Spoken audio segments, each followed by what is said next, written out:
Hey there, from the KUOW newsroom, this is Seattle Now. I'm Patricia Murphy with a roundup of today's top stories. It's Tuesday, December 9th.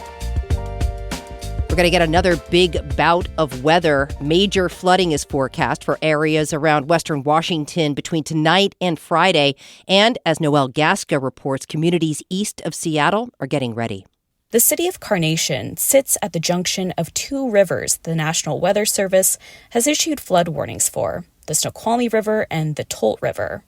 Rhonda Ender is the city manager for Carnation. As roads get shut down due to flooding and drivers look for alternate routes, Ender has straightforward advice. If you see water, turn around. Please be safe. Better to stay home for a couple days than to go on a dangerous roadway, and situations can change very rapidly. Ender is also telling her neighbors to stock up on groceries and get ready to ride out the storm. The flood warning for the Snoqualmie River is expected to stay in effect until Friday morning. Noelle Gasca, KUOW News. The Seattle City Council has approved the city's latest contract with the Seattle Police Officers Guild in a 6-3 vote this afternoon. It combines a pay increase with fewer restrictions for unarmed crisis responders and some new oversight powers. Dozens of people gave public testimony opposing the contract. Many shouted during the vote, making it hard for council members to proceed. 6 in favor, 3 opposed. Thank you very Council members Alexis Mercedes Rink, Eddie Lynn, and Rob Saka voted against the contract, saying it didn't achieve enough changes in the accountability system. After the vote, Council President Sarah Nelson adjourned the meeting to Council chambers for further comments about the new contract. As Katie Wilson prepares to become Seattle's next mayor, she's gathering staff and input from an unlikely place, the corporate sector. Scott Greenstone has more on that story. Brian Surratt will be Wilson's second-in-command at City Hall. He kicked off her transition meeting Tuesday.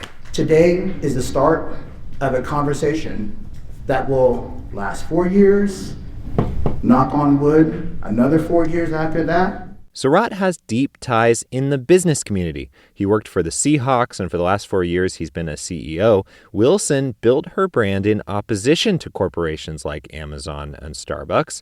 But Tuesday, she addressed her transition team, which included the heads of the Downtown Seattle Association and Soto's business group. Some of you won't agree with me on everything, and that's kind of the point. She'll take office on New Year's Day. Scott Greenstone, KUOW News.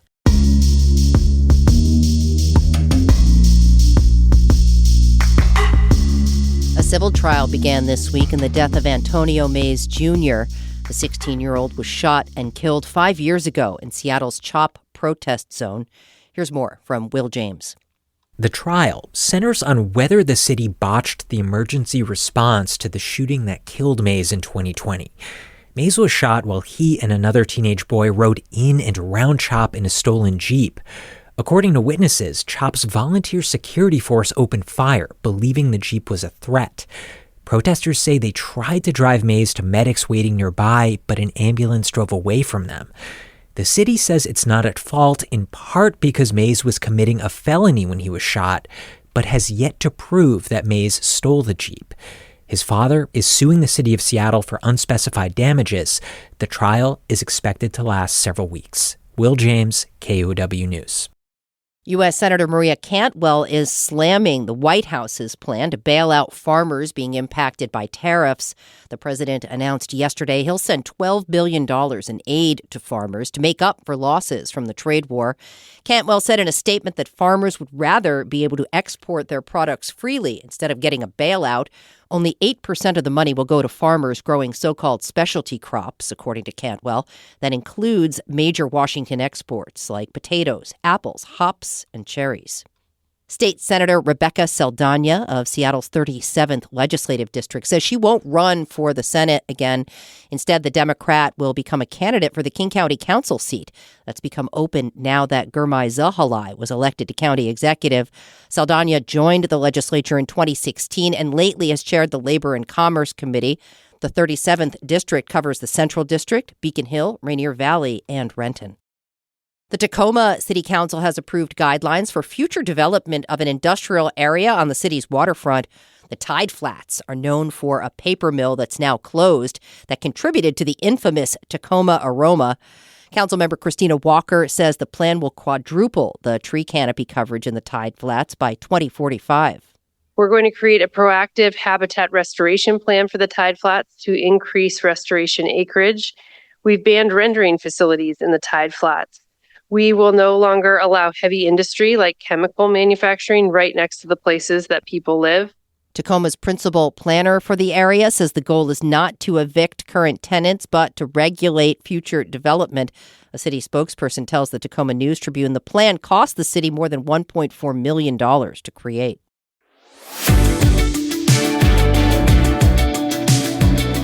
St. Michel Wine Estates has been purchased by the Wyckoff family. The Wyckoffs own a variety of agriculture businesses across Washington state. St. Michel is Washington's largest winery.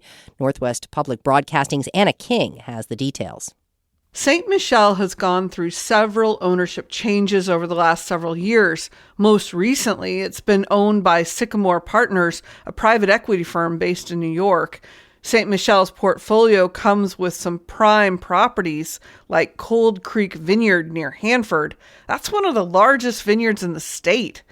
There's also the nearly 600-acre Canoe Ridge Estate and the massive Columbia Crest Winery and Vineyards in the Horse Heaven Hills. St. Michel has roots in Washington back to 1933. I'm Anna King. And finally, we're remembering award-winning Seattle journalist Brian Johnson, who passed away this week at the age of 89. Johnson was a fixture at KUOW News starting in 1959 as a radio anchor and news director before shifting to television in the 80s. He reported on the WTO riots of 1999, flew over the Mount St. Helens eruption, and in 1962, at the age of 27, was on the air for his most memorable news story. This is ABC Radio. To repeat, in Dallas, Texas, 3 shots were fired at President Kennedy's motorcade today. Johnson retired in 2012. A KUOW obituary called him a fair-minded, curious, compassionate storyteller and someone who treated journalism not just as a job, but as a calling. Work is a circus, and I'm stuck in the freak tent. The question is, am I the chief clown or the ringmaster? Johnson is survived by his children and grandchildren.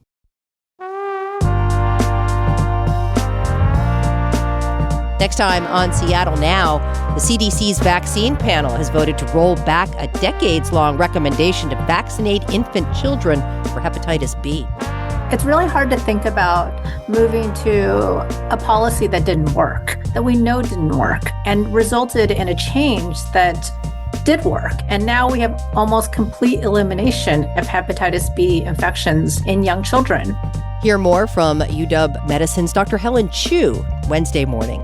That's all for today from the KUOW Newsroom in Seattle. Our producer is Andy Hurst, and I'm Patricia Murphy.